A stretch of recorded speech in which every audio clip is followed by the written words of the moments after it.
ही एकवचनी याचना गाथा झाली. एक उपासक किंवा एक उपासिका, पुढे आपल्या पुढे एक भिक्खू व भिक्खुणी जेव्हा असेल तर ही गाथा बरोबर आहे. ही याचना गाथा, क्षमा याचना व 3 शरण आणि 5 शील, ही बरोबर आहे. एकवचनी ओकास वंदामी भन्ते. ओकास म्हणजे अवकाश, संधी, वेळ द्या. मी वंदन करतो. वंदामी भन्ते, भन्ते मला अवकाश द्या, वेळ द्या, वंदन करतो. द्वारत्त येणं मया कत्तं सब्बं अपराधं खम. काया वाचा मनाद्वारे काही अपराध घडला असेल तर भन्ते मला क्षमा करावी. ही एकवचनी गाथा झाली. बहुसंख्य उपासक उपासिका जर असल्या तर ओकास वंदामी भन्ते म्हणाल की आम्ही म्हणाल, आम्ही आहे ना. ओकास मह्यं भन्ते संघो. एक भिक्षू असला तर एका भिक्षूला याचना करताना ओकास वंदामी म्हणते. एक उपासक किंवा उपासिका असल्या तर बहुसंख्य उपासक उपासिका आहेत. मह्यं म्हणजे आम्ही. ओकास मह्यं भन्ते, एक भन्ते असले तर. पण संघ असला तेव्हा संघाला याचना केली जाते आणि मग संघातले जे ज्येष्ठ भिक्षू असतात ते संघातर्फे मग 3 शरण आणि 5 शील प्रदान करतात. त्यामुळे आम्ही लिहिलेल्या पुस्तकातनं असो वा तुम्ही लिहिलेल्या पुस्तकातनं, जसं लिहिलेलं आहे तसंच आपण म्हणत रडगाराण सुरू आहे. 70 उलटता येतात धर्मांतराची. पारंपरिक देशामध्ये ते म्हणताना ते कसं म्हणतात बघा. मह्यं ओकास मह्यं भन्ते संघो द्वारत्त येणं मह्यं कत्तं सब्बं अपराधं खमथ नो. पा मे असलं ते एकवचनी शब्दाला मे असं वापरलं जातं. बहुवचनी आम्ही मह्यं ओकास मह्यं भन्ते संघो द्वारत्त येणं मह्यं कत्तं सब्बं अपराधं खमथ नो भन्ते संघो. ही बहुवचनी क्षमा याचना झाली बरं का. द्वितीयंपी, द्वितीयंपी लिहिलेलं असलं तिथे तरी आपण उच्चारण करताना पाली शब्दांचा संधी विग्रह करून वाचन करावं लागतं. द्वितीयंपी असलं, द्वितीयंपी तृतीयंपी जरी असलं तर तती यवर अनुस्वार देऊन द्वितीय यवर अनुस्वार देऊन ह्रस्व पीला अलग काढायचे. द्वितीयंपी तृतीयंपी. ज्यामुळं संधी विग्रह करून वाचन करण्याची परंपरा आहे, शुद्ध परंपरा आहे. म्हणून बहुसंख्य उपासक आणि उपासिका असताना याचना, क्षमा याचना आता जी सांगितली तशी म्हणावी लागेल. नवीन पुस्तकांमध्ये हा सुधार करावा लागेल, कारण ती सवय झाली आपल्याला. आम्ही म्हणतो त्यावेळेला 3 शरण आणि 5 शील ग्रहण करतोय ना, त्यावेळेला त्याची उद्देशपत्रिका माहिती होत नाही आपल्याला. पारंपरिक देशामध्ये ती कशी ग्रहण केली जाते. 3 शरण आणि 5 शील ग्रहण करण्याची याचना गाथा बहुसंख्य उपासक आणि उपासिका असतात त्यावेळेला ते कसं म्हणतात बघा. माझ्याकडे लक्ष ठेवा. ओकास मह्यं भन्ते संघो.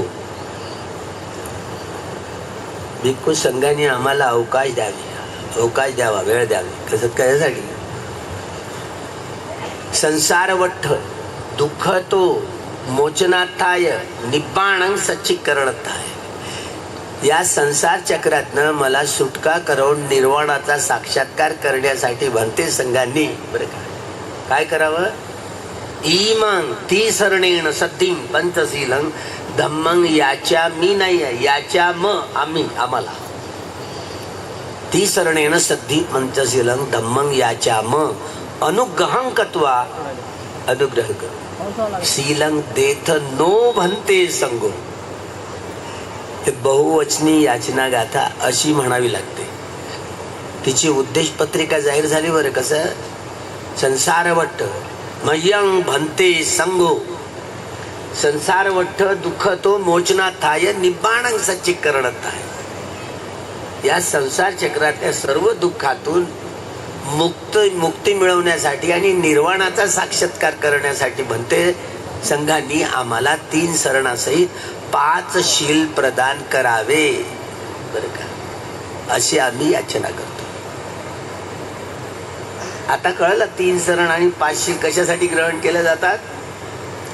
सर्व या संसार चक्रातनं सुटका करून घेण्यासाठी, सर्व प्रकारच्या दुःखातून सुटका करून निर्वाणाचा साक्षात्कार करण्यासाठी बनते संघांनी आम्हाला 3 सरणासहित 5 शील प्रदान करावे असं अनुग्रहण करू याचना करतो. आता अर्थ कळला. 3 सरण आणि 5 शील कशासाठी ग्रहण केलं जातं. उद्देश पत्रिका जाहीर होते. ती मूळ त्रिपिटकामध्ये असं आहे.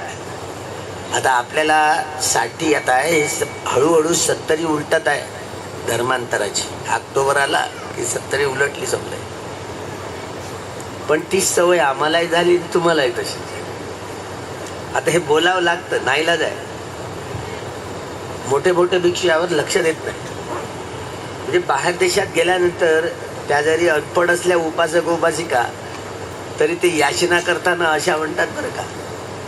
माझी जेवढी पंचायत झाली, माझ्या भिक्षू जीवनाला 10 वर्ष झाली ना, तर कठीण चिवरदानाची ते कसं ग्रहण करायचं मलाच पाठ नव्हती. किती पंचायत झाली विचार करा. माझ्या भिक्षू जीवनाला 10 वर्ष झाली आणि एका अर्हत भंतेंच्या सहवासात ध्यान करायला मिळालं बरं का, वर्षावास करायला मिळालं. तिथल्या उपासक उपासिका 3 सरण 5 शील ग्रहण करताना हे मी आता म्हणून घेतली ना, तुमच्याकडून आता म्हणून घेणार आहे. अशी बहु वचनी ही गाथा म्हणायची. फटकन स्मरण होत होतं ना, आपण कुठे चुकतोय म्हणून, तुम्ही कुठे चुकताय म्हणून. हे बोललं नाही तर चूक तशीच राहत जाईल. जाणकार जे माणसं असतील मग ते आपल्याला हसतील, असं होऊ नये म्हणून प्रत्येक शब्द कुठला कसा वापरायचा. भगवंतांनी धम्म पटिसंहिता, अर्थक पटिसंहिता, निरुत्तिक पटिसंहिता, पटिभान पटिसंहिता या 4ही पटिसंहिता ज्ञानाच्या आधारावर एकेका अक्षराची उकल करून सांगितली. एकेका शब्दाचा, एकेका स्कंदाचा. तर परिपूर्ण पद्धतीने त्यांनी बोधी ज्ञानाला आत्मसात करण्याच्या, संबोधी ज्ञानाच्या आधारावर एकेका शब्दाची, एकेका स्कंदाची व्याख्यात करून धम्मासहित, स्वभावासहित, अर्थासहित, निवृत्ती म्हणजे व्याकरणाच्या साऱ्या प्रक्रिया पूर्ण करत आणि पटिभान, पटीचे समुत्पादाच्या साऱ्या कड्यांची सोडवणूक करत तथागतांनी धम्म सुअख्खा तो भगवता धम्म, अशा रीतीनं धम्म सुवाख्यात, सुस्पष्ट, परिपूर्णता त्यांच्या स्पष्टतेमध्ये असायची. म्हणून भगवंताचा हा सद्धम्म स्वतःमध्ये एक एक शब्द एक एक घडत गेले, एक एक स्कंद ते प्रतिपादन करत गेले. त्यांचा एक एक धम्मस्कंद स्वतःमध्ये एवढा परिपूर्ण आणि परिशुद्ध आहे. परिपूर्ण परिशुद्ध. आपले कुठल्याही विषयातले कुठलेही वैज्ञानिक जरी असले त्या वैज्ञानिकांना विचारायचं, जगात काही परिपूर्ण गोष्ट असते का, काही परिशुद्ध गोष्ट असते का, विशुद्ध गोष्ट असते का, ते नकारते. जगात परिपूर्ण असं काहीच नसतं असं म्हणून मोकळे होतात. ते हे चिंतनमय ज्ञानाची ही प्रोसेस आहे, प्रक्रिया आहे. चिंतनमय ज्ञानाला सीमा असते. म्हणून एकही वैज्ञानिक श्रोतापन्न, सकदागामी, अनागामी, अर्हत खूप दूर राहिलं. कुठला तरी वैज्ञानिक श्रोतापन्न झाल्याचं ऐकताय काय तुम्ही? नाही ना. ही वैज्ञानिक दृष्टी ही लोकीय दृष्टी आहे. ती लोकोत्तर ज्ञानापर्यंत पोहोचवत नाही. आणि भगवान बुद्धांनी अनुसंधान केलेली ही संबोधी ज्ञानाची दृष्टी ऐका, ती स्वतःमध्ये एवढी परिपूर्ण आणि परिशुद्ध आहे. ही परिपूर्णता आणि परिशुद्धता सम्यक ज्ञानामध्ये दडलेली आहे. सम्यक ज्ञान म्हणजे कोणतं ज्ञान?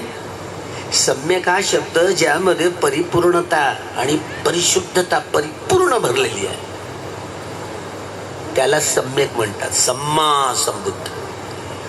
त्यामुळे बुद्धांची संबोधी ज्ञानाची दृष्टी, या दृष्टीवर हे जीवन यापन आपल्याला करता यायला हवं. म्हणून आपण जे काही करतो ना, काया वाचा मनाने कर्म करतोय ते खूप सजगपणे जागरूकपणे करता यायला हवं. सो सतो संपजानो. एकदा जागरूकपणे कर्म करता आलं तर प्रज्ञा ही काम करते. ही प्रज्ञा ही निर्वाणापर्यंत नेऊन पोहोचवते. वैज्ञानिक दृष्टी लोकोत्तर ज्ञानापर्यंत निर्वाणापर्यंत नाही पोहोचवत. वैज्ञानिक दृष्टी ही लोकीय दृष्टी आहे, ती बदलणारी दृष्टी आहे. एखाद्या वैज्ञानिकांनी एखाद्या विषयावर संशोधन केलं, दुसरा एखादा वैज्ञानिक त्याच विषयावर संशोधन करत समोरची मतं मांडत असतो. नवीन मांडलेली मतं आपल्याला ग्रास्प करावी लागतात, आत्मसात करावीच लागतात, नाईला जाऊन जातो आपला. पुढे या प्रवचनात गोष्टी येतील ह्या का बा, संबोधित ज्ञानाची दृष्टी. या दृष्टीनं आपण कसं काया वाचा मनाने कर्म करायचं हे पुढे प्रवचनात येईल. जे मला 10 वर्ष माझ्या सांगितलं ना, 10 वर्ष भिक्षू जीवनाला झाली होती तरी मी कोरा कंगाल होतो बघ. आता मीच कोरा कंगाल होतो 10 वर्ष ज्याच्या भिक्षू जीवनाला झालेली आहे. तर तुमचं काय, तुम्ही किती अंगठे बहादूर असाल बघा, विचार करा बरं. बुद्धी तरी आहे काय तुम्हाला? तेव्हा आता आमच्याकडे येऊन आमचीच बुद्धी काढली. केवढी जखम केली गेली सांगा बरं. म्हणजे आमच्याकडे येऊन आमचंच भोजन करून आमचीच बुद्धी काढली. आता आली की नाही जवळची गोष्ट आहे काय बुद्धी? केवळ बुद्धीच्या जोरावर शोतापन्न सकदागामी अनागामी अर्हत्व नाही प्राप्त करतायत. बोधी ज्ञानाच्या जोरावर. ही बोधी मिथ्या नाही, ती सम्यक आहे. म्हणून संबोधी ज्ञान. आणि संबोधी ज्ञानाच्या आकलनाची ही किमया अजून तुम्हाला घडता आली नाही, आत्मसात करता आली नाही. ज्यामुळे बुद्धाच्या मार्गाने एक पाऊल देखील तुम्हाला टाकता आलं नाही. आता म्हणून तुम्हाला म्हटलं बुद्धी आहे का?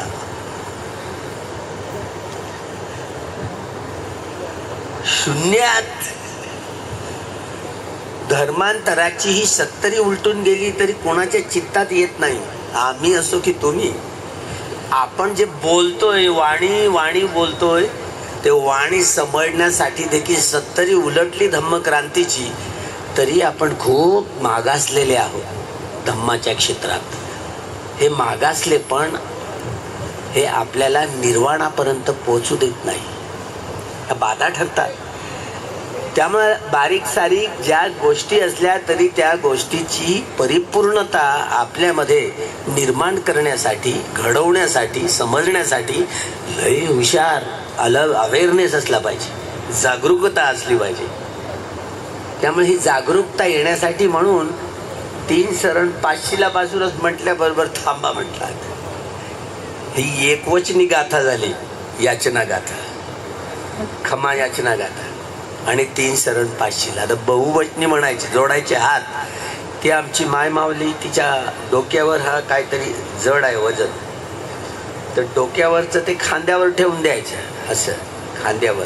हा आत्ता किती छान झाले बरं का. ते डोक्यावरचं ओझं असतं ना, ते खांद्यावर ठेवून द्यायचं. आत्ता जमलं, छान झालंय. म्हणजे डोक्यावर काही वेट वजन नसलं पाहिजे. हा काही रेडिओ नाही डबल मुख्य समाचार देणार आहे. एका क्षणाची बेहोशी आपल्याला ज्या ज्ञानाच्या गोष्टी आहेत त्या श्रवण करू देत नाही. दुर्लभ हो धम्म श्रवण. दुर्लभ आहे धम्म श्रवण करणं.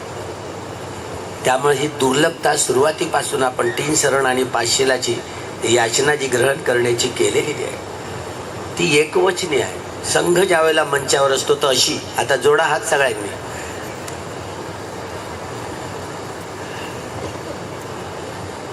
तुला गरमी होते का? तुला गरम होते का? असं आता खांद्यावर ठेव. आत्ता जमलं.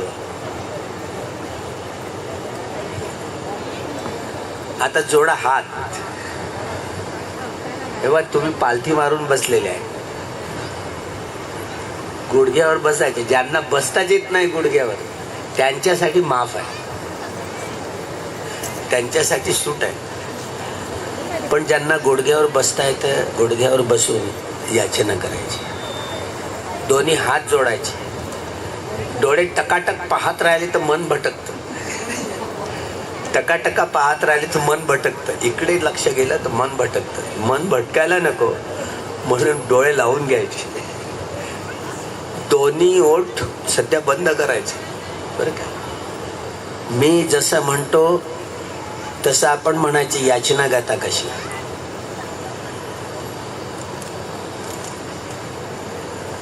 ओकास मय्यं भन्ते संघो द्वारतयेन मय्यं गतं सब्बं अपराधं खमथनो भन्ते संघो द्वितीयंपि ओकासमय्यं भन्ते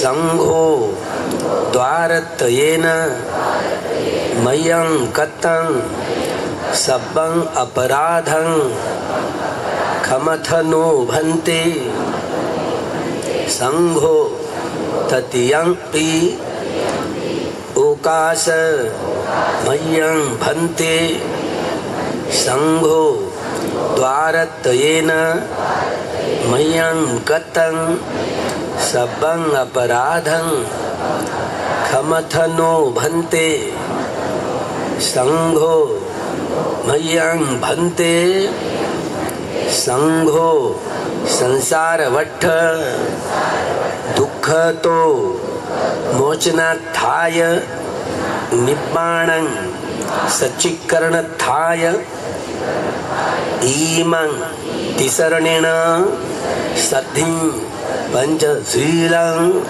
धम्मं याचाम अनुग्रहं कृत्वा शीलं तेथनो भन्ते संघो द्वितीयंपि मय्यं भन्ते संघो संसारवट्ठ दुःखतो मोचनार्थाय निब्बाणं सच्चीकरणार्थाय इमं तिसरणेन सद्धिं पंचशीलं धम्मं याचाम अनुग्रहं कृत्वा शीलं तेथनो भन्ते संघो तृतीयंपि मय्यं भन्ते संघो संसारवट्ठ दुःखतो मोचनार्थाय निब्बाणं सच्चीकरणार्थाय इमं तिसरणेन साध्वी पंचशीलं धम्मं याचाम अनुग्रहं कृत्वा शीलं तेथनो भन्ते संघो यं अहं वदामि तं वदेथ. नमो तस् भगवतो अरहतो सम्मा सम्बुद्धस्स.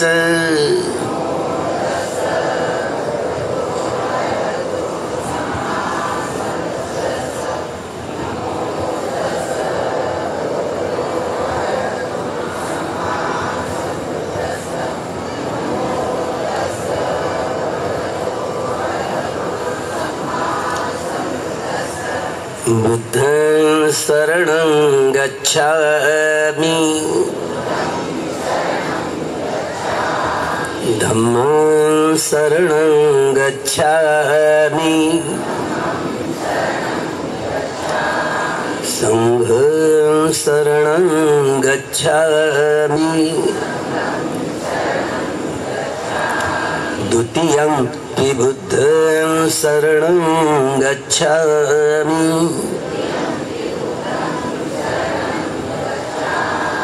द्वितीयं पि धम्मं शरणं गच्छामि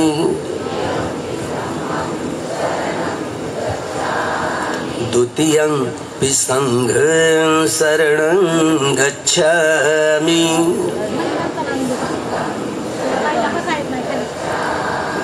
तृतीयं पि बुद्धं शरणं गच्छामि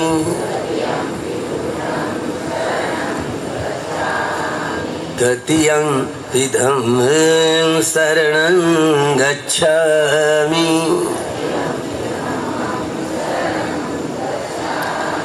तृतीयं पि संघं शरणं गच्छामि तिसरणं शरणागमनं निठितं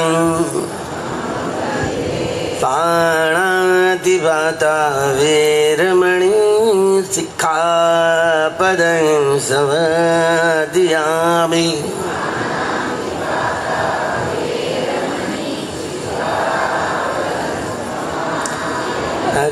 अदिन्नादाना वेरमणि सिक्खापदं समादयामि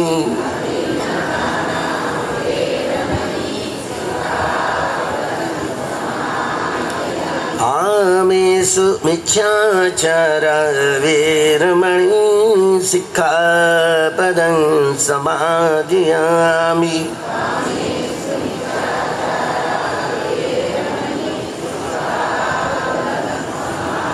मुसावादा वेरमणि सिक्खापदं समादयामि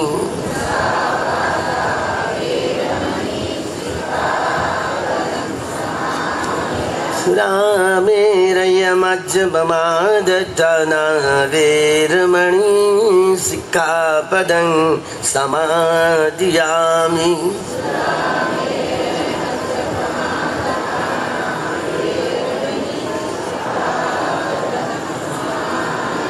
साधु साधु साधु इमं शरणेन सतिं पंचशीलं धम्मं साधुकं सुरक्षितं कृत्वा प्रमादेन संवदेत्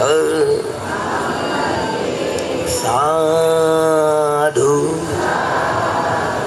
साधु साधु अरहं बुद्धं नमामि वंदन कर धम्मं नमामि संघं नमामि सुखी आता पालथी मारून बस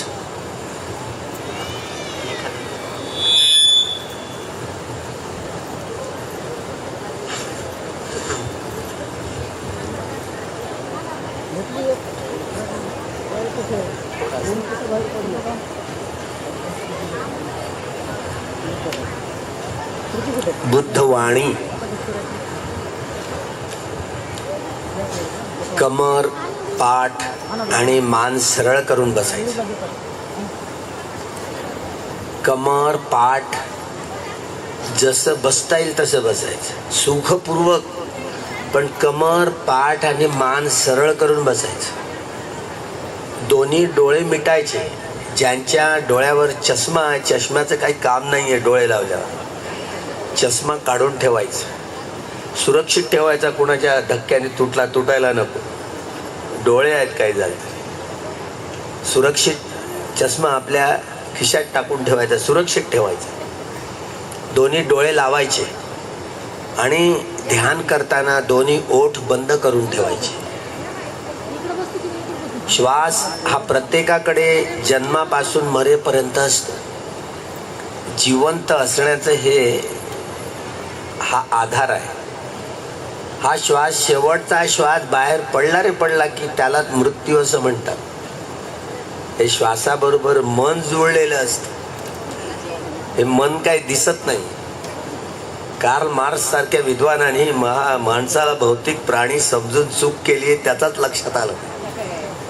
कारण या शरीरात एक मन राहतं आणि मन काही दिसत नाही ते डोळ्यानं, ते भौतिक नाही आहे. आणि हेच सगळ्या गोष्टीचं कारणीभूत किल्ल्या सगळ्या कुलपाच्या यानीच निघतात मनाने. आणि त्याचा अभ्यास मार्क्सला करता आला नाही, हा बुद्धांना करता आला. त्यामुळं सगळ्या गोष्टीचं केंद्र मन आहे.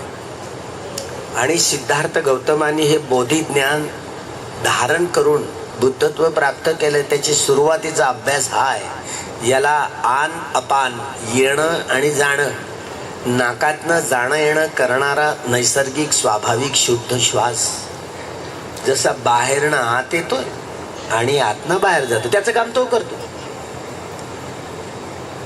तो काय जातो येतो, हा श्वास कधी डाव्या नाकपुडीतनं जाणं येणं करतो किंवा कधी उजव्या नाकपुडीतनं जाणं येणं करतो. एक नाकपुडी कधी बंद होऊन जाते कधी, किंवा दोन्ही नाकपुड्यातनं एकाच वेळेला जाणं येणं करणारा असतो. कधी लांब असतो तर कधी आखूड, कधी वेगानं किंवा कधी संथ गतीनं जाणं येणं करतो. कधी खूप स्थूल असतो तर कधी सूक्ष्म असतो. श्वास कसाही असू दे, एक एका श्वासाचं निरीक्षण करत राहायचं. ध्यान कुठे करायचं?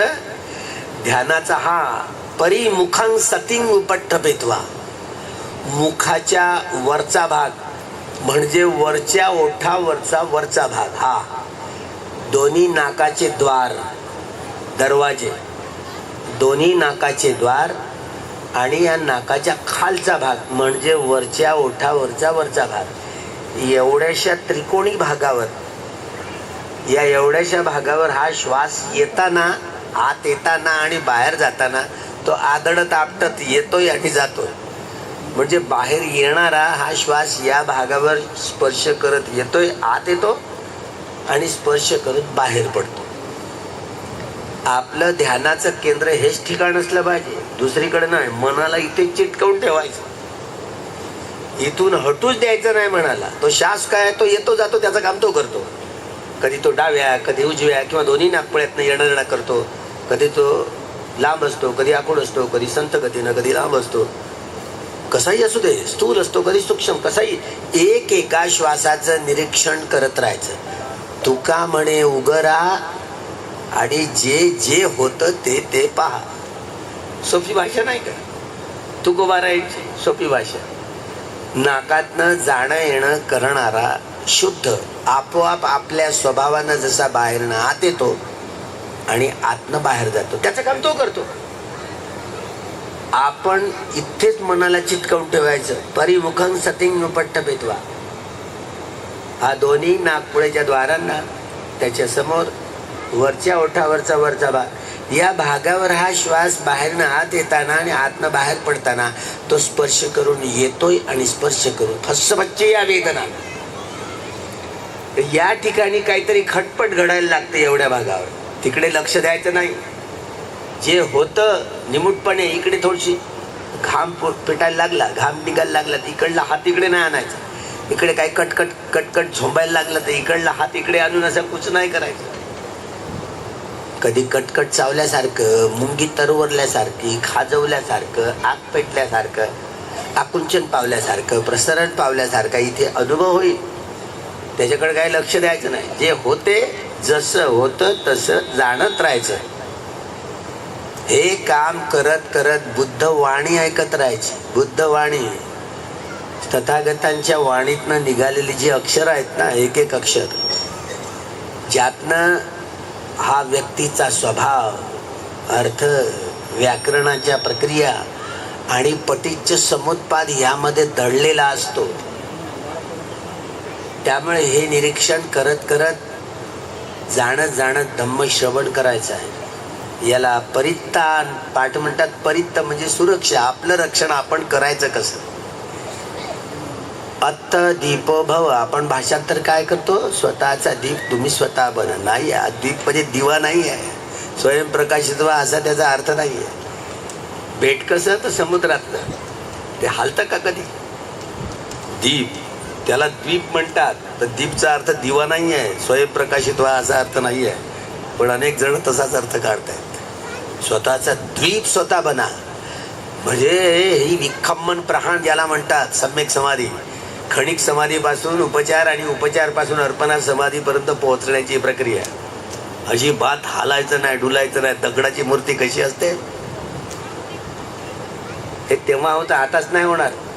म्हणून कमर, पाठ आणि मान सरळ करून बसायचं, डोळे मिटायचे, दोन्ही ओठ बंद करायचं आणि नाकातनं जाणं येणं करणारा नैसर्गिक स्वाभाविक शुद्ध श्वास हे जाणत जाणत काम करत राहायचं. हा अभ्यास. एकही श्वास बिना जाणता आत यायला नको किंवा बाहेर पडायला नको. सिद्धार्थ गौतमाने पिंपळाच्या वृक्षाखाली बसून हाच अभ्यास केला. एकही श्वास बिना जाणता आत यायला नको किंवा बाहेर पडायला नको. जसा येतोय तसा जाणायचा आणि जसा जातोय तसा जाणायचा. यथाभूत. श्वास आला तर आला आणि गेला तर गेला. एका श्वासाचं निरीक्षण निरंतर करायचं. श्वास जाणण्यामध्ये कसल्याही प्रकारचा खंड पडता कामा नये. पण लय चंचल चपळ चित्त, तोंड उघडं करून नाही, दोन्ही ओठ बंद करून ठेवायचे. दोन्ही ओठ बंद करायचे. श्वास तोंडाने नाही घ्यायचा. ध्यानाच्या वेळेला दोन्ही ओठ बंद करायचे. नैसर्गिक स्वाभाविक श्वास जसा बाहेरनं आपोआप आपल्या स्वभावानं आत बाहेरनं आत येतो आणि आतनं बाहेर जातो. श्वास आला तर आला आणि गेला तर गेला. डोळे उघडले, इकडे तिकडे पाहिलं तर मन भटकलं. एकदा श्वासावरनं मन हटलं रे हटलं, भटकलं, चिंतन मनन करतं. आलंबने चित्त येते इथे चिंतन, सातत्यानं चिंतन मनन करतं. त्याचं कामच ते 24 तास ड्युटी करत राहतं. बिनपगारी आहे ते मन. म्हणून या चंचल चपळा सैराटासारखं 10 दिशेनं भटकतं.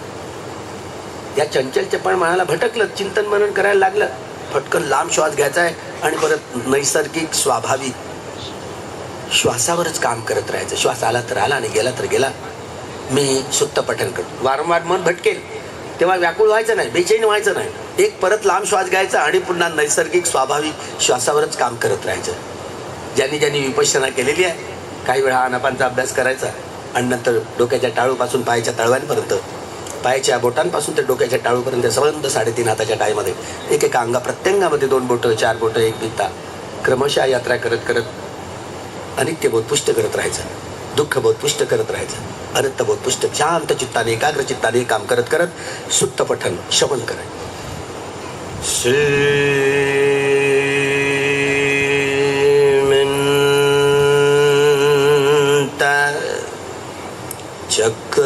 चक्रवाधीषु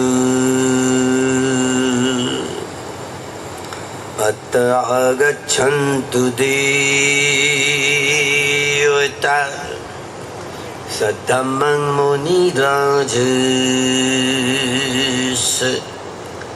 शृण्वन्तु सद्गमोक्षदं धम्मश्रवणकालोऽयं भदन्तः धम्मश्रवणकालोऽयं भदन्तः परितधम्मश्रवणकालोऽयं भदन्तः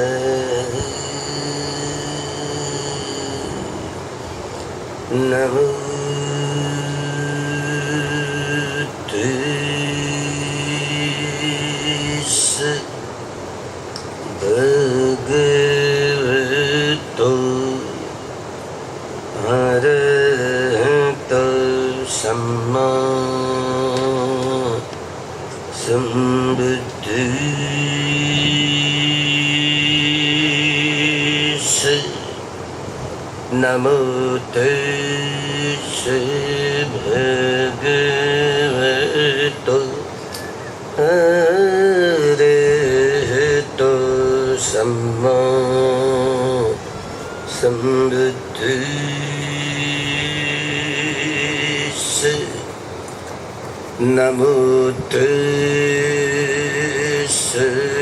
भगवतो अरहतो सम्मा सम्बुद्धस्मै.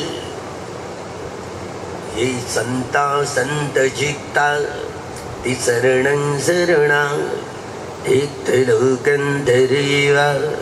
भूमा भूमा च देवा गुणगणगणाव्यवटा सर्वकालं एते आयन्तु देवा वरकनकमये मेरुराजे वसन्तु सन्तु सन्तु सहितुं मुनिवरवचनं सौतुमग्गं समग्ग सोत उमग्गं समग्ग सोत उमग्गं समग्ग इति पिसौ भगवानर्हं सम्मा सम्बुद्धो विद्याचरणसम्पन्नो सुगतो लोकविदु अनुत्तरो पुरुषधम्मसारथि तथा देवमनुसानं बुद्धो भगवति सुअख्यातो भगवता धम्मो संदिष्टिको अकालिको देहि पस्सिको औपनयिको अच्छत्तं वेदितव्यो विनियोहीति सुपटिपन्नो भगवतो सावक संघो उजुपटिपन्नो भगवतो सावक संघो न्यायपटिपन्नो भगवतो सावक संघो सामीचिपटिपन्नो भगवतो सावक संघो यं इदं चत्तारि पुरुषयुगानि अद्धै पुरुषपुद्गला एष भगवतो सावक संघो पाहुणेय पाहुणेय दक्षिणेय अंजलिकरणेय अनुत्तरं पुण्यङ्कितं लोकस्यैति इमोय धम्मानुधम्मपटिपत्त्या बुद्धं पूजयामि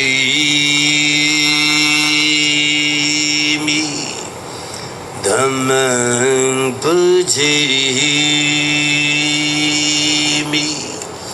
संघं पूजयामि इमस्मिन् होति इदं होति इमस्मिन् न होति इदं न होति इमस्मिन् उपादा इदं उपज्यति इमस्मिन् निरोधा इदं निरुज्यति अविद्यावच्चया संखारा संखारवच्चया विज्ञानं विज्ञानवच्चया नामरूपं नामरूपवच्चया सलायतनं सलायतनवच्चया भस्सवच्चया वेदना वेदनावच्चया तन्हा तन्हावच्चया उपादानं उपादानवच्चया भव भववच्चया जाति जातिवच्चया जरा मरणं शोकपरिदेव दुःखदो मनुष्यप्रयासा सम्भवन्निति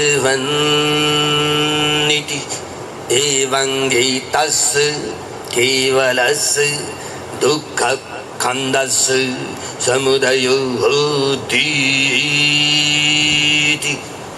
अविद्या यत्त्वैव शेषविरागनिरोधा संखारनिरोधो संखारनिरोधा विज्ञाननिरोधो विज्ञाननिरोधा नामरूपनिरोधो नामरूपनिरोधा सलायतननिरोधो सलायतननिरोधा वस्य निरोधो वस्य निरोधा वेदना निरोधो वेदना निरोधा तन्हा निरोधो तन्हा निरोधा उपादान निरोधो उपादान निरोधा भव निरोधो भव निरोधा जाति निरोधो जाति निरोधा जरा मरणं शोक परिदेव दुःखदो मनुष्योपायास निरुध्यन्ति एवं गीतस्य केवलस्य दुःखखण्डस्य निरोधो होति। अनेक जाति संसार संधा विसंग निविसंग गहकारकं गवे संतो दुःख जाति पुनः पुनः गहकारकं दिठोसि पुनः गेहंग न कहसि सपाते फासुका भग्गा गहकूटं विसंखितं विसंखारगतं चित्तं तन्हानं खयं अच्छगै।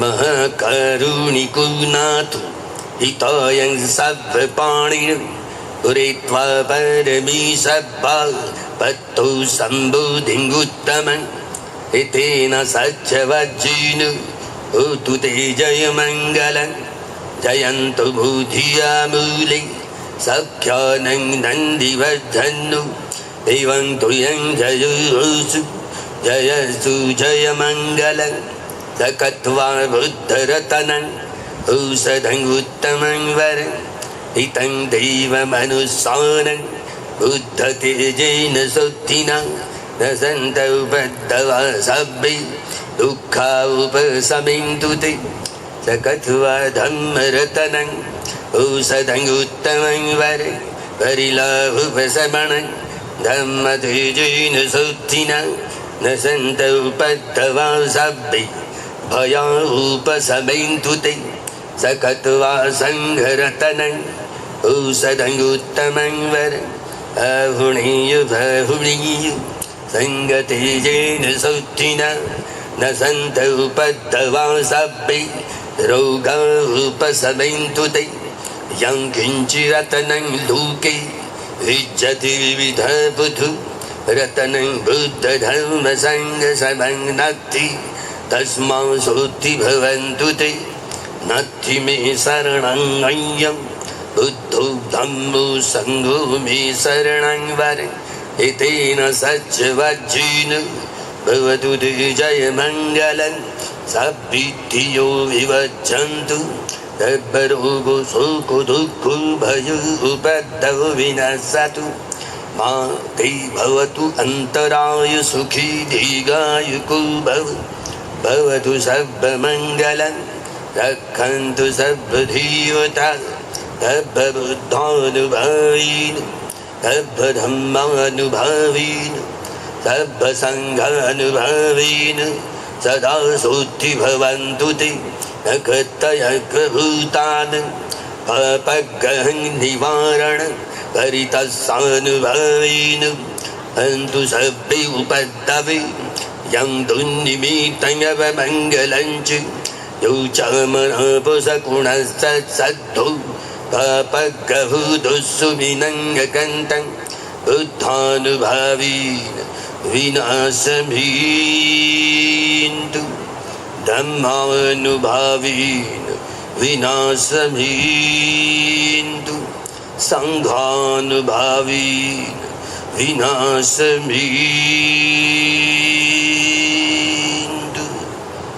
यस्य अनुभवतु यक्ष नैव दस्यन्ति भीषणं यं हि जीवाणुयुञ्जन्तु रतिं दिवं रतन्दितौ सुखं सुभक्तिसुतौ च पापं किञ्चिन् भजति एवम् आदिगुणोपेतं परितं तं भणामहि करणीयं गत्र कुशलेन यन्तं सन्तं पदं अभिसविच्य कौजु च सुजु च सुवचु च समुदहनतिवाणी गन्तु सको च सुवरु च अपकृचौ च सल्लौकौत्ति सन्तीन्द्रियौ च निपको च अपगब्बकुलेषु अननगितौ न च कुतं समाचरि किञ्चि हीनवीयं परिरुपवतीयं सुखिनो वा खेमिनो हुन्तु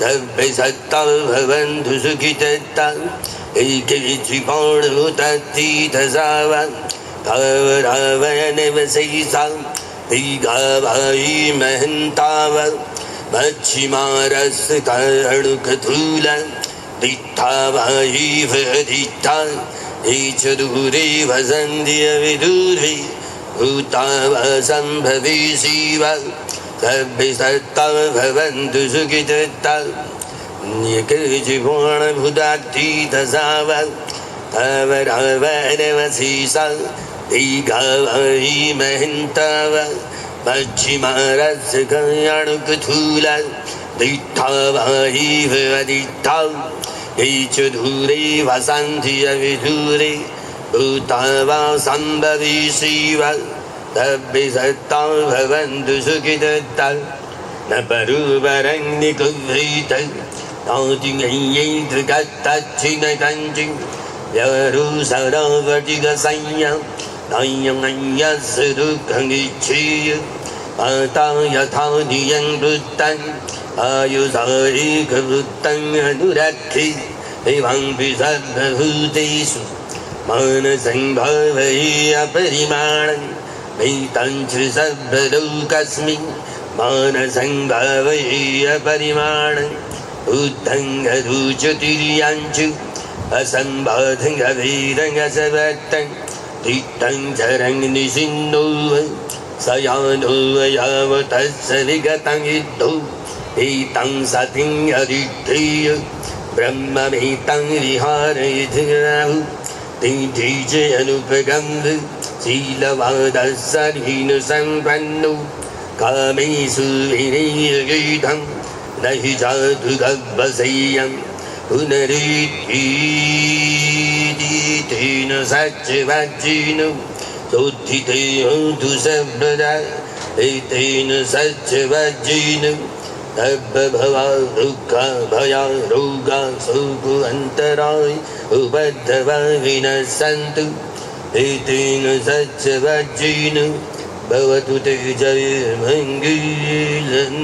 जयमङ्गलन्निति शासनस्य लोकस्य बुद्धि भवतु सर्वदा शासनं बीचलोकं च देवा रक्षन्तु सर्वदा रतियोतु सुखी सभ्यै परिवारे हि यत्तनु अनिघासनान्तु सह सभ्यैः यातिभिः राजतो वा चोरतो वा मनुष्यतो वा अमनुष्यतो वा अग्गितो वा उदकतो वा पिशाचतो वा खाणुकतो वा कण्टकतो वा नकततो वा जनपदरोगतो वा असद्धम्मतो वा असन्दिष्ठितो वा पुरुषतो वा चण्डहत्यसमीग गुण कुकुरे अहिविच्छिक मणिसर्पदी प्रियाच्युतरचि सुकर्मैषु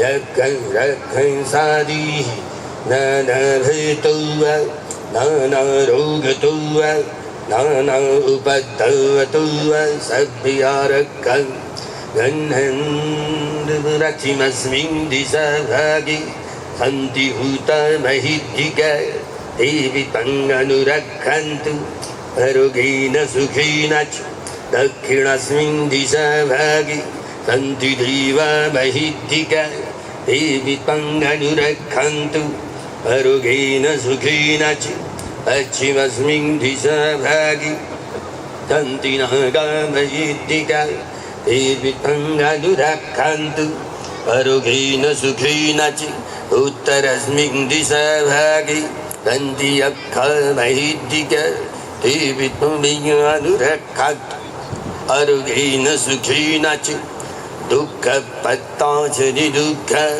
भय भक्ताचरी भया शोक भक्ताचरी शोक हन्तु सर्वेभिः पाणिनो एतावत्ताचिरम्भिः सम्पदं पुण्यसम्पदं सर्वदेवानुमोदन्तु सर्वसम्पत्तिसिद्धिया दानं ददन्तु श्रद्धाय शीलं रक्षन्तु सर्वदा भावनाभिरुता हन्तु गच्छन्तु देवतागता सर्वे बुद्धा बलवत्ता गच्छकारञ्च यं बलं अरहन्तारञ्च तेजेन रक्षं वन्दामि सर्वसु आकाशट्टा च भूमट्टा देवानागमयिद्दिका पुण्यन्तं अनुभूदित्वा चिरं रक्षन्तु बुद्धशासनं चिरं रक्षन्तु धम्मदेशनं चिरं रक्षन्तु सङ्गत्वं धरन्ति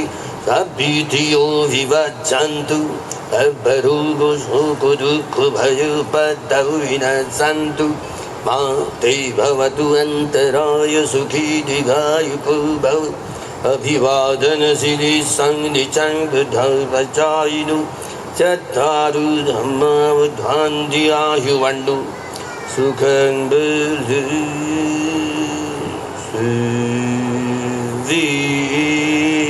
बुद्धिषु चक्रालेषु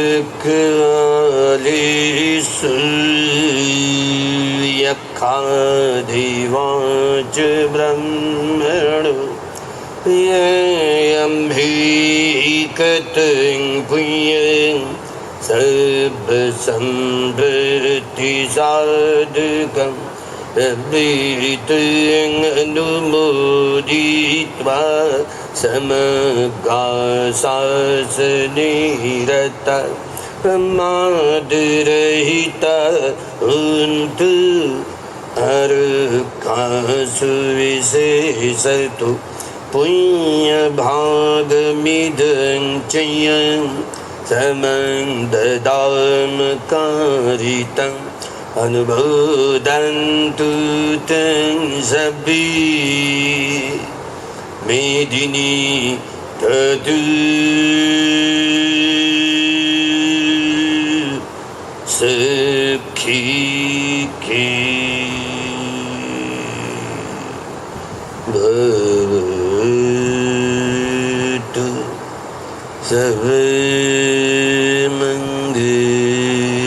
सर्वमङ्गलं भवतु सर्वमङ्गलं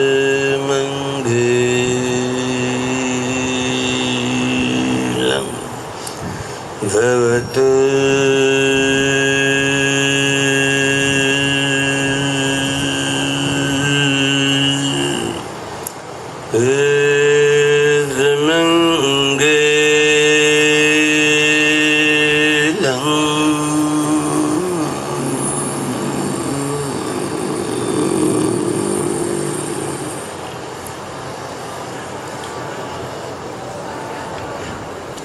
बुद्धं नमामि धम्मं नमामि संघं नमामि सुखी हो मंगलो. हे आपलं रक्षण आपण कसं करायचं त्याचा जो उपदेश याला परित्तदेशना म्हणतात. हे भगवंताचा जी पाली भाषेमध्ये सगळ्या भाषेची जननी पाली आहे. पाली पालयती ती पाली जिचं रक्षण केलं जातं. स्वतःचं रक्षण करण्यासाठी जी भाषा वापरली जाते तिला पाली म्हणतात. एकाच बुद्धांची नाही, जेवढे सगळेच भूतकाळातले जेवढे सम्यक संबुद्ध होऊन गेले त्यांनी आपली धम्मदेशना पाली भाषेमध्येच प्रसवली. जे पुढे भविष्यात येणारे जेवढे सगळे सम्यक संबुद्ध आहेत ते देखील आपली भाषा आपल्या उपदेश पाली भाषेमध्येच कथन करणार आहेत. डॉक्टर बाबासाहेब आंबेडकर येणारे बुद्ध होणार आहेत का? आर्य मैत्रे बुद्ध होणार आहेत का? नाही म्हणते. ही भगिनी लय हुशार आहे, हिला खूप सारं कळतं बरं का. नाही म्हणते. बरं बाबासाहेब खरंच बुद्ध होणार आहेत का? हात वर करा बरं. कोणाचे हात वर होत? पहा माझा हात वर झाला. अरे आता सगळ्यांचेच हात वर यायला लागले. बोधिसत्व म्हणतो ना आपण, बोधिसत्व बुद्धत्व प्राप्त करण्याचा संकल्प करणारा प्राणी सत्व. स्वप्रयत्नानं बोधी ज्ञानाचा आविष्कार करून बुद्धत्व प्राप्त करण्याचा संकल्प जी व्यक्ती करते त्याला बोधिसत्व म्हणतात. म्हणजे भावी बुद्ध, भविष्यात येणारे बुद्ध. डॉक्टर बाबासाहेब आंबेडकर या ड्रेसात आहेत ना या जीवनामध्ये. ते मरण पावले तर कुठे गेले काही पता काढलाय का तुम्ही? तुमचा नातेवाईक असतात, तुमचा पता काढला असतात. तुमचा कोण नातेवाईक ते बाबासाहेब कुठे गेले म्हणून. मेल्यानंतर, जाळून टाकल्यानंतर, गाडून टाकल्यानंतर हे अग्निवायू जल आणि पृथ्वी धातूंचे अणु रेणू परमाणू आपापल्या धातूमध्ये विलिनीकरण होतं. नष्ट नाही होत ना त्या धातू. मनाला काय जाळलंच जात नाही. मेलं तर गेलं असं म्हणतो. बाबासाहेबांचा पुनर्जन्म झाला असेल काय? झाला असेल काय? हो म्हणणारे हात वरती करा. नाही म्हणणारे हात वरती करा. अरे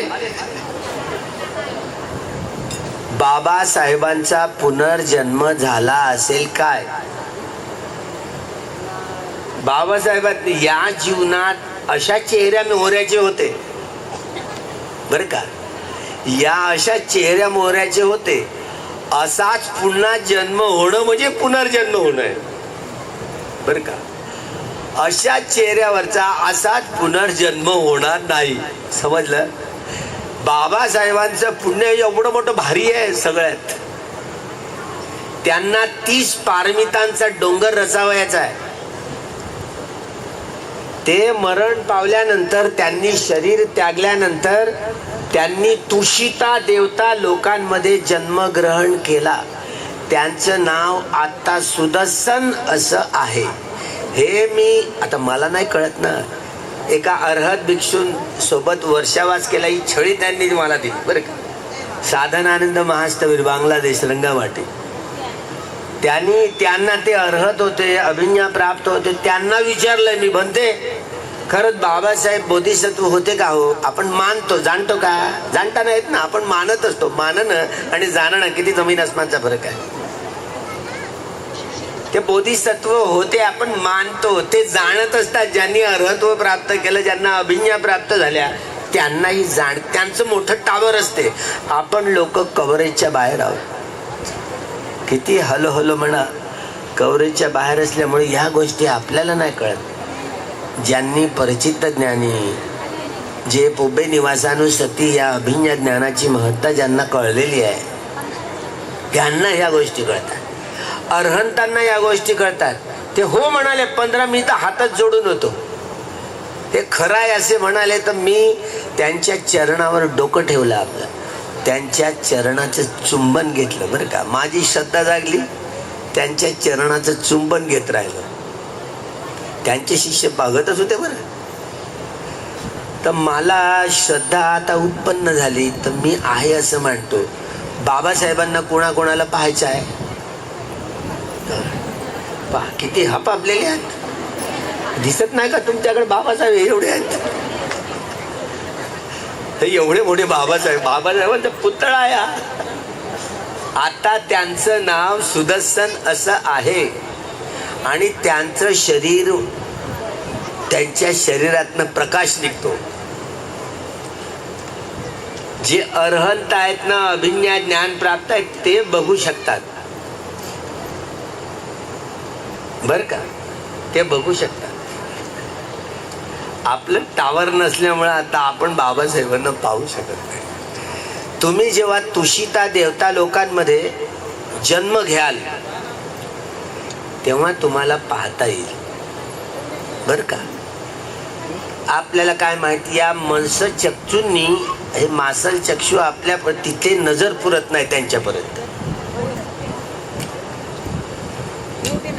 आता हे कोण पाहायला गेलं असंच म्हणाल की नाही तुम्ही? प्रश्नच विचाराल की नाही? ही भगिनी म्हणाल बाबासाहेबांचा जन्मच नाही झाला होता. आता केवढ्याशी आणली. म्हणजे पुनर्जन्म नाही आहे की नाही? मेल्यावर पुनर्जन्म आहे की नाही आहे? नाही. ही भगिनी नाही म्हणते मला. पुनर्जन्म आहे काय? नाही म्हणणारे हात वरती करा. नाही म्हणणारे मी एकटाच माझा हात वरती झाला. आता सांगितलं ना, बाबासाहेब या चेहऱ्यात या जीवनात असे आहेत, असे पुन्हा जन्म ग्रहण करणार नाही, म्हणून पुनर्जन्म होणार नाही बाबासाहेबांचा. समजलं? म्हणून भगवान बुद्धांनी पुनर्भव असा शब्दप्रयोग वापरलेला आहे. पुनर्भव, नवा जन्म ग्रहण करणं, पुन्हा नव्यानं जन्म ग्रहण करणं, याला पुनर्भव म्हणतात. भव म्हणजे समजलं? आता ही पटीच्य समुत्पादाची गाथा बोललोय ना परित्राणात. भवपच्य या जाती. तुम्हाला जन्म कोणी दिलाय? तुम्हाला जन्म कोणी दिलाय? तेव्हा ती काय भगिनी म्हणते आई वडिलांनी. तिला काय माहिती? तिच्या आईने कचऱ्यावरून त्या खाताच्या खड्ड्यावरून उचलून आणलं. तिला माहिती आहे का? ठोक. हे खरं आहे की आपल्या आईवडिलांनी आपल्या सगळ्यांना जन्म दिलेला आहे. पक्क ना? नरेंद्र मोदी सारखे तर नाही राहत ना. नरेंद्र मोदी म्हणजे बायोलॉजिकल नाही आहे, म्हणजे त्याच्या आईवडिलांनी त्याला जन्म दिला नाही. समजत आहे? काय मॅसेज जाईल जगाला? काय जाईल मॅसेज? म्हणजे त्याच्या आईवडिलांनी त्याला जन्म दिला. कोणी दिला? देवाने दिला म्हणते. तुम्हाला देवाने जन्म दिला का? नाही ना. त्याला देव तो स्त्रीलिंगी होता की पुल्लिंगी होता की नपुंसकलिंगी होता हे माहिती नाही. मनुस्मृतीत वाचतोय की नाही आपण? मनुस्मृतीमध्ये मत्स्य पुराणामध्ये ब्रह्मदेवाच्या तोंडातनं म्हणे ब्राह्मण जन्माला आले, या बाहूंमधनं क्षत्रिय जन्माला आले, जांघांमधनं वैश्य जन्माला आले आणि पायामधनं शूद्र जन्माला आले. पंचवर्णाचा पता नाही. आमच्या या मातृशक्तीचाही पता नाही, त्या कुठनं आकाशातनं टपकल्या, आणि अतिशूद्रांचाही पता नाही. आता तो ब्रह्मदेव पुलिंगी आहे की स्त्रीलिंगी आहे की नपुंसकलिंगी आहे आपल्याला माहिती कळायला मार्ग नाही आहे.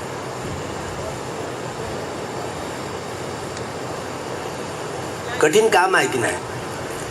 10वीला आम्ही शिकत होतो बरं का. दर शुक्रवार आला ती शारदा देवीची पूजा राहत होती, सरस्वतीची नाही का. 10 पैसे आम्ही वर्गणी द्यायचो. तर गुळफुटाने घ्यायचे आणि गुळफुटाने वाटायचे. कधी जास्त पैसे झाले तर नारळ घ्यायचं, नारळ फोडायचं आणि ते तिचा ढुंगण राहतं ना त्या नारळाचं, ते देवीला टाकायचे. ती पोरं काय करायची, घाई करायची, ते तिथला देवीचा प्रसाद राहते ते म्हणजे त्या नारळाचं ढुंगण ते टाकतात. ते ढुंगण, अरे तिला खाऊ दे म्हटलं, ती ओरडेल तुझ्या नावानं. ते पोरं गर्दी करायची. मी मात्र त्या पूजेत जात नव्हतो. बाबासाहेबांची पुस्तकं जाळायचो, भगतसिंगाची पुस्तकं जाळायचो.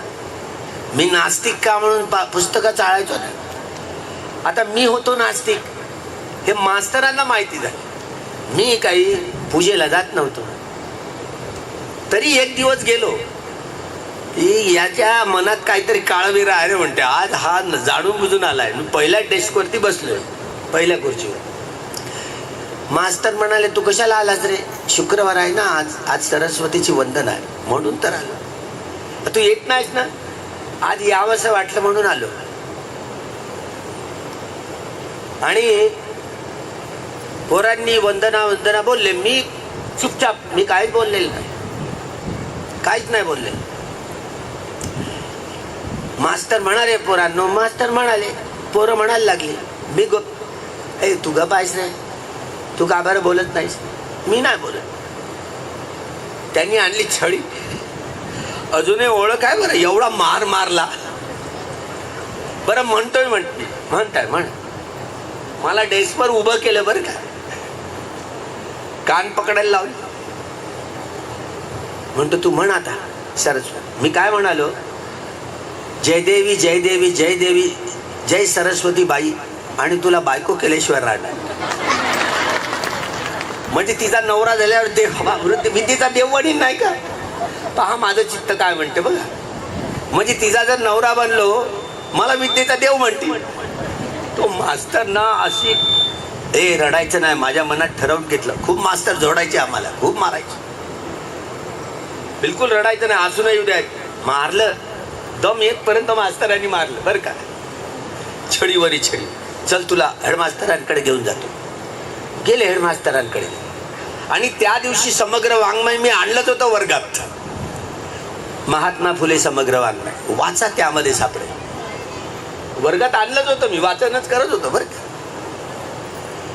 त्यामध्ये ब्रह्मदेवानी आपल्या पुत्रीला जन्म दिला. तो कसा दिला त्याचं त्याला ठाऊक, आपल्याला काय माहिती. त्यांनी म्हणे सरस्वती नावाच्या मुलीला जन्म दिला. आता ती स्त्रीलिंगी आहे ब्रह्मदेव की पुलिंगी आहे, कोणता लिंगी आहे काय माहिती नाही, पण त्यांनी सरस्वती नावाच्या मुलीला जन्म दिला. आणि तिच्याकडेच गुटर गुटर पाहू लागला. पहा पहा पहा, याची नजर कशी वाकडी आहे. त्या मुलीकडेच गुटर गुटर पाहू लागला. एफस्टीन फाईल मधला दिसतो तसा, दिसताय तसा अंदाजच. तिच्याकडेच पाहू लागला, तिचे डोळे, तिचे कान, आणि तिलाच बायको करून टाकलं. बघा, ब्रह्मदेवानी आपल्या मुलीशी व्यभिचार करून सत्यनारायणाला जन्म दिला. हा सत्यनारायण म्हणजे दुसरा तिसरा कोणी नसून तोच मनू होय. झालं काय माहित? हा सत्यनारायण दुसरा तिसरा कोणी नसून तोच मनू आहे. पहा, हे महात्मा फुले सांगू लागले. मला हेडमास्तर काय नेलं, कान पकडायला लावल्या, बैठकी मोजायला लावल्या बरं का. 50 बैठका झाल्या, 50 बैठका माराव्या लागल्या. काय हेडमास्तरांना तक्रार केली, सर हा ना सरस्वतीची देवीची यांना खूप वंदना चांगली करता येते. म्हण रे म्हणे आता, अशी काडी उद्गारली मास्तरांनी. म्हण रे म्हणे आता, म्हण ना म्हणे, आता कशाला लाजतो, मी कशाला लाजणार. मी बोलू लागलो, जय देवी जय देवी जय सरस्वती, बाई तुला बायको केल्याशिवाय राहणार. तो मास्तर बामन आहे ना, तो एवढा माझ्याकडे टकटक बघतच राहिला. तुला तुझ्या हे मनात का बरं आलं म्हणे, देवीचा आवाज, सरस्वती देवीचा नवरा झाला तर विद्येचा देव होईल ना का. आणि घटना अशी झाली, 10वीला आम्ही 187 मुलं होतो. पहिली बॅच आमची 75ची न्यू कोर्स, 10+2+3 पहिली बॅच. आणि 2 वर्ग होते 10वीचे, 187 मुलं होतो आम्ही. आणि घटना अशी घडली की मी एकटाच पास झालो, सारे पोट्टे नापास.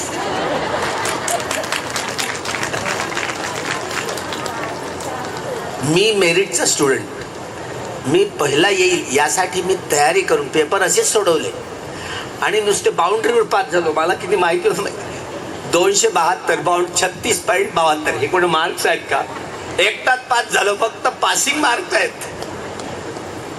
मी फॉर्म भरण्यासाठी चाललोय की रिॲडमिशन घ्यायची, पुन्हा ऍडमिशन घ्यायची, मेरिटमध्ये यायची. तर रिझल्ट लागलाय तिकडे पास, एकटाच पास झालो. तर गावातल्या लोकांनी, सरपंचांनी, हा एकटाच पास झाला म्हणून गावातल्या लोकांनी सत्कार केला.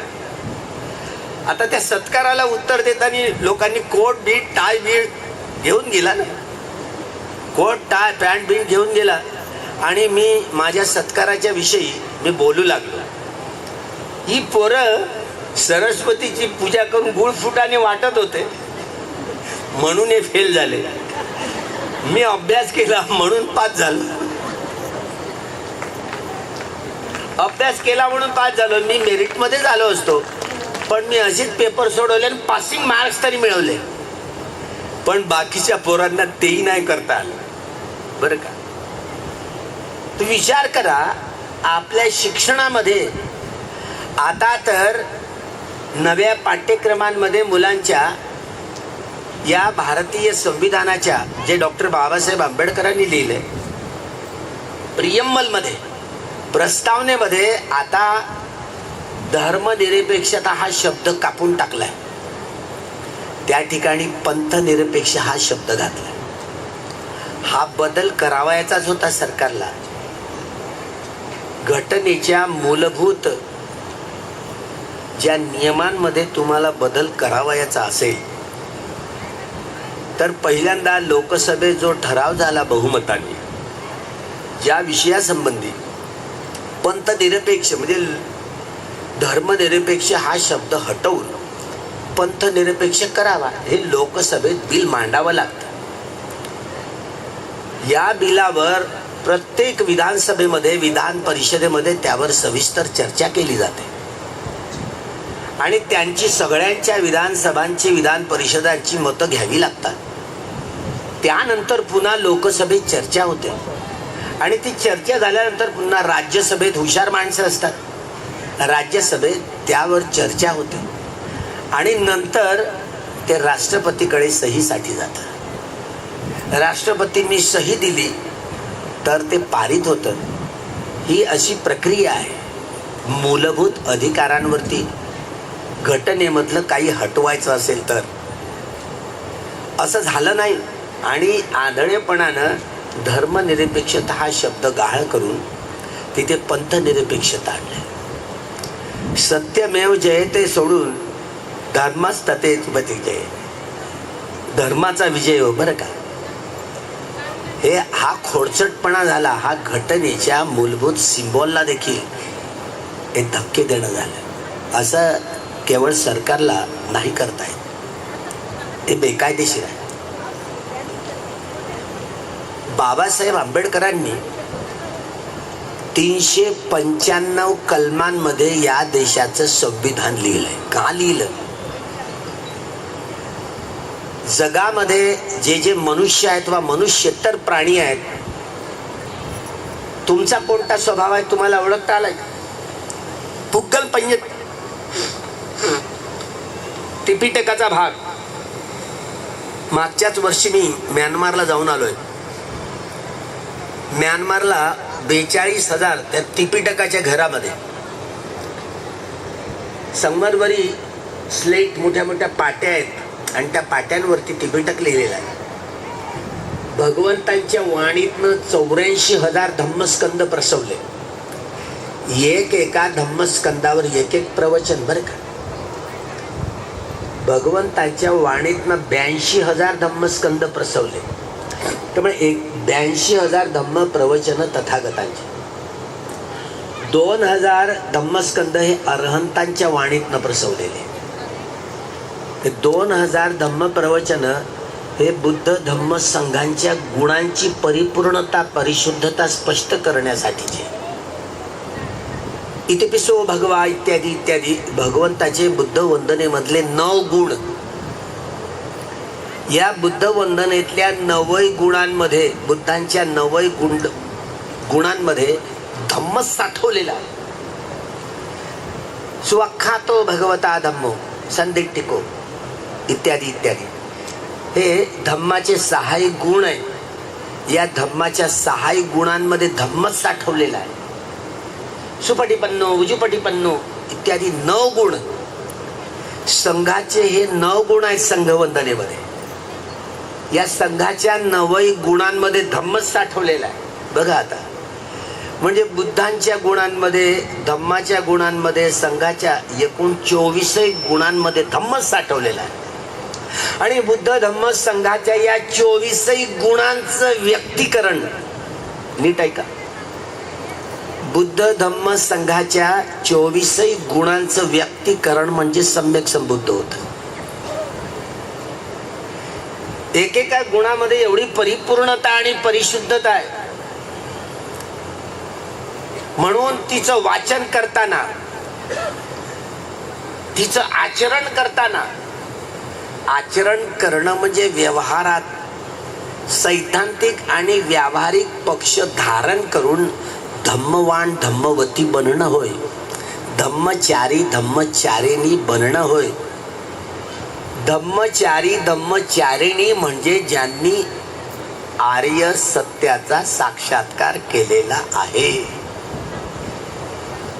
तुम्ही आर्य सत्याचा साक्षात्कार केलेला आहे काय?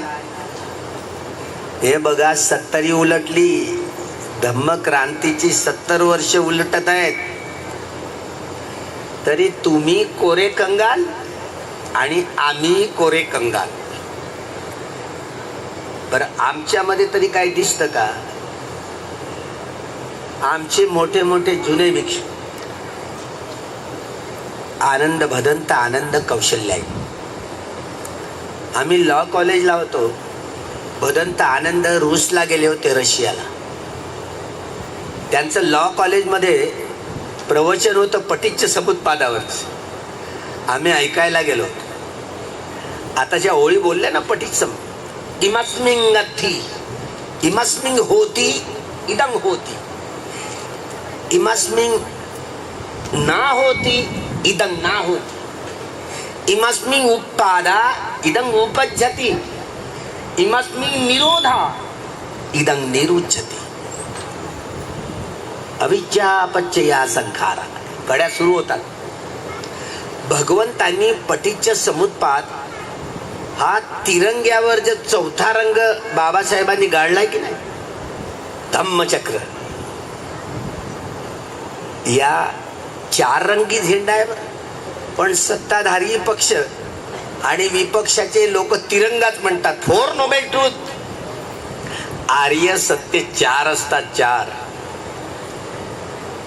डॉक्टर बाबासाहेब आंबेडकरांनी घटना दत्त भगवंताचा विचार या संविधानामध्ये पेरणी केली.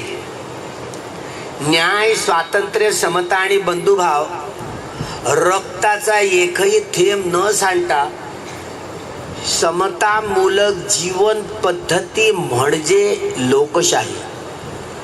ही एवढी लोकशाहीची सबळ व्याख्या जगातल्या कुठल्याच राज्यशास्त्रज्ञांना करता आलेली नाही.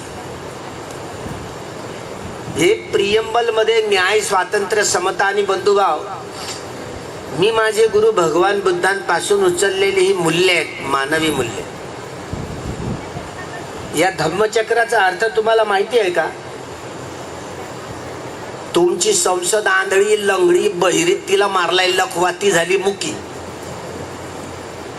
अजून या धम्मचक्राची चर्चा नाही या संसदेत, लोकसभेत, राज्यसभेत. मी जाईल म्हणतो आणि त्या सगळ्या लोकसभेतल्या, राज्यसभेतल्या सभासदांची 10 दिवसाची बैठक घेईल. 10 दिवसात त्यांना विपश्यना शिकवेल आणि त्यांना एकेका चक्राच्या ज्या कड्या आहेत त्याचं ज्ञान करून देईल आणि आदेश देईल. कसा?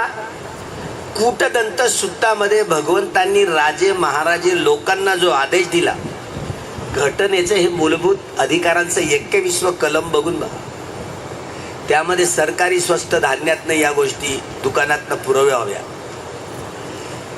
ज्यामध्ये मुख्यतः त्याच्या मिनिट्स बुकमध्ये गेलं तर ह्या चर्चा आहेत. बाबासाहेबांना वाटत होतं घटना दत्त बुद्धांच्या विचारांची पेरणी करावी घटनांमध्ये, राज्यघटनेत. त्यामुळे 390 प्रकारच्या स्वभावाची तुम्ही आम्ही माणसं, ते हिंदू असोत की बौद्ध असोत की जैन असोत की शीख असोत की यहुदी असोत की ईसाई असोत की मुस्लिम असोत, ब्राह्मण की ब्राह्मण येतात, आदिवासी असोत, या देशातले की त्या देशातले, अशा प्रकारची वेशभूषा की तशा प्रकारची वेशभूषा धारण करणारे असोत, अशा प्रकारचे बोली भाषा की तशा प्रकारची बोली भाषा बोलणारे असोत, या वंशाचे असू दे की त्या वंशाचे असू दे, तुम्ही आम्ही सगळी माणसं रागमूलक, द्वेषमूलक, मोहमूढ, पहा, रागरंजित, द्वेषदूषित, मोहमुडीत होऊन कामं करतो काया वाचा मनानी.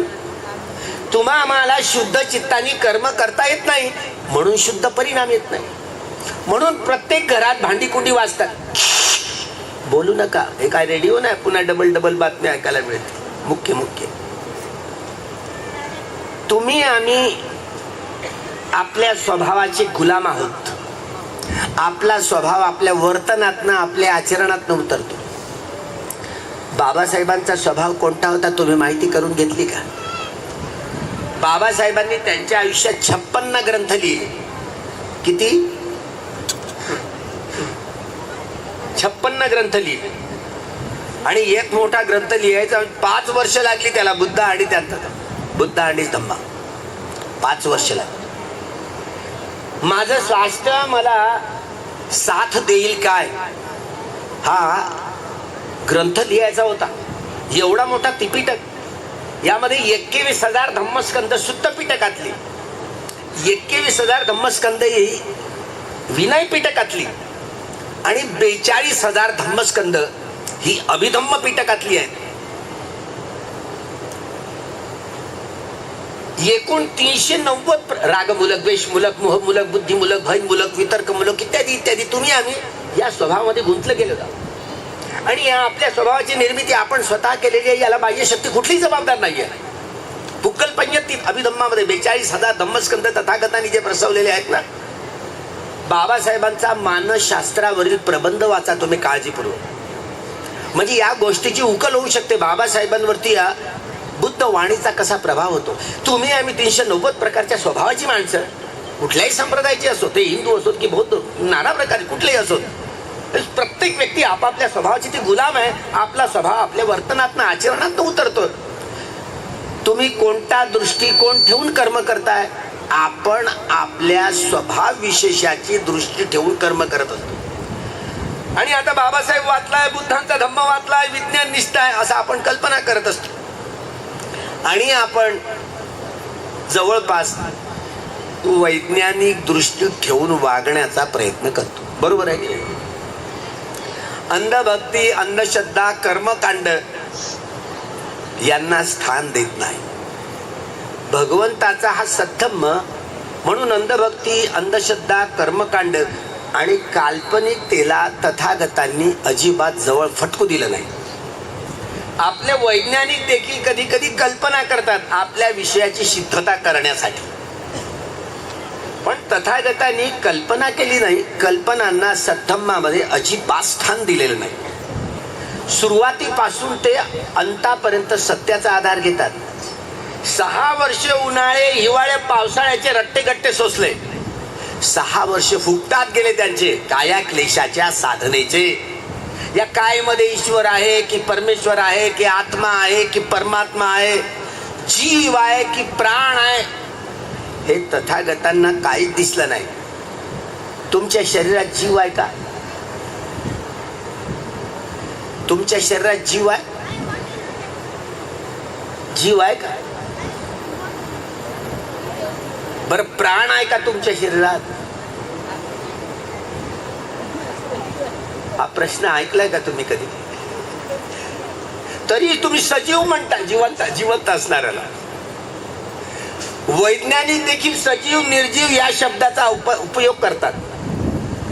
तथागतांनी बोधी ज्ञानाच्या आधारावरचं जे संशोधन केलं, संपूर्णत्वाकडे परिपूर्णता कळतच हे संशोधन. त्यांना ईश्वर दिसला नाही, आत्मा दिसला नाही, परमेश्वर दिसला नाही, परमात्मा दिसला नाही, जीवही दिसला नाही, प्राणही दिसला नाही. तरी तुम्ही म्हणता ना, पाणाती पाता वेरमणी सिक्खापदं म्हणताय की नाही?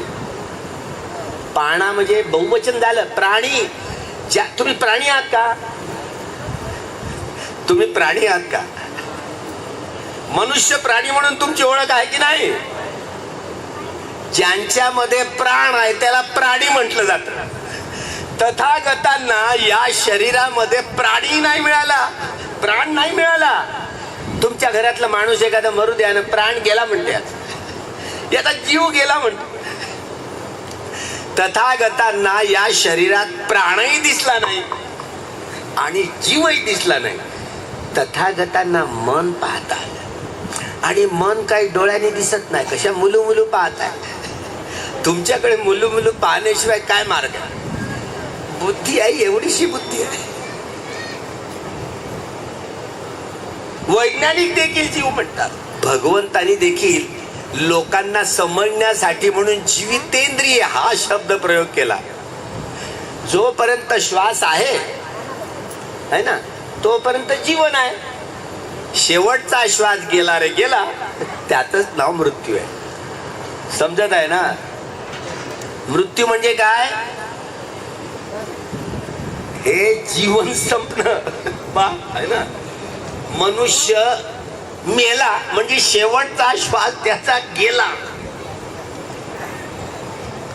मृत्यू म्हणजे समजलं ना? तुम्ही मरणार आहात. कोण वाचण्यासाठी आलं? कोणी नाही ना. आमचे एक भंते असं चिवर घालून आहेत, ते भगवान बुद्धांचे. भगवंत जिवंत होते त्याच वेळेला ते 120 वर्षाचे होते. त्यांचं नाव महाकाश्यप. गुरुपा पहाडी, झारखंड, बिहार. ते तिथे वरती राहायचे गुफेत. गुरुपा पहाडी. महाकाश्यप राजकुमार होते. महाकाश्यप चमकणारच चिवर घालायचे. महाकाश्यप एक दिवस गेले भगवंताकडे आणि म्हणाले, भगवंता, हे असं तुकड्या तुकड्यांचं चिवर, हे तुमचं चिवर मला द्या आणि माझं हे चमकणारं चिवर तुम्ही घ्या. भगवंत विचार करतात, हे चिवर सांभाळण्याची ताकद, सांभाळण्याचं बल या भिक्षूमध्ये आहे काय? ते आपल्या बोधी नेत्रांनी पाहतात आणि आपलं हे चिवर जे असतं ते महाकाश्यपांना देतात आणि त्यांचं जे चमकणारं चिवर आपण ग्रहण करतात. अजूनही तुम्ही बुद्धगयेला गेला असाल ना, एकेका मिनिटाला ते चमकणारं चिवर लोक खूप दान देत असतात. मिनिटाला ते बदलत असतं. म्हणजे तुम्ही दान दिल्यानंतर मी प्रत्यक्ष भगवंताला हे चिवर दान देते असा भाव होतो मनात, आहे ना. मूर्तीत बुद्ध असतो का? म्हणजे मी भगतसिंगाचे पुस्तक वाचून एवढा निगरगड झालो होतो. तुम्ही हात तरी जोडताय बुद्धाला, मूर्तीला. मी ते नव्हतं करत. फुलं पुष्प ठेवणं, अगरबत्ती मोमबत्ती लावणं माझ्या डायरीत बसत नव्हतं. कट्टर निरीश्वरवादी होतो. तुम्ही हात तरी जोडता, मी हातही जोडत नव्हतो. मूर्ती पूजेवर माझा विश्वास नव्हता. बाबासाहेबांचा तरी होता का? नव्हता ना. तरी एक घटना घडली. बाबासाहेबांनी भगवान बुद्धांची मूर्ती काय आणली नव्हती. शेवटी मूर्ती नागपूरला मिळेल या विचारात होते, पण मूर्ती काय मिळाली नाही. शेवटी म्युझियम मध्ये मूर्ती आहे आणि रात्री 12 वाजता ती मूर्ती बोलवली बरं का म्युझियम मधून. बाळासाहेब खेड त्यावेळेला बंबई राज्याचे मुख्यमंत्री होते. त्यांना तार केली आणि म्युझियम मधून ती मूर्ती रात्री 12 वाजता आणली. गुरु चंद्रमणी यांनी त्यांनी सुत्त पठण केलं. अष्टधातूंची मूर्ती ती अजूनही चिचोलीमध्ये ठेवलेली आहे. एवढी मूर्ती जी मंचावर ठेवली होती धर्मांतर, या धम्मक्रांतीच्या वेळेला नागपूरच्या पवित्र दीक्षाभूमीवर. बाबासाहेब उठले आणि त्या मूर्तीजवळ गेले. मोडेन पण वाकणार नाही, कोणाच्याही पुढे झुकणार नाही. बाबासाहेबांचं बोलणं आहे ना, ऐकताय ना. मोडेन पण वाकणार नाही, कुणाच्याही पुढे झुकणार नाही. भगवान बुद्धांच्या मूर्ती पुढे ते झुकले. ते वाकले, पण वाकले की नाही, झुकले की नाही. मोमबत्ती प्रज्वलित केली.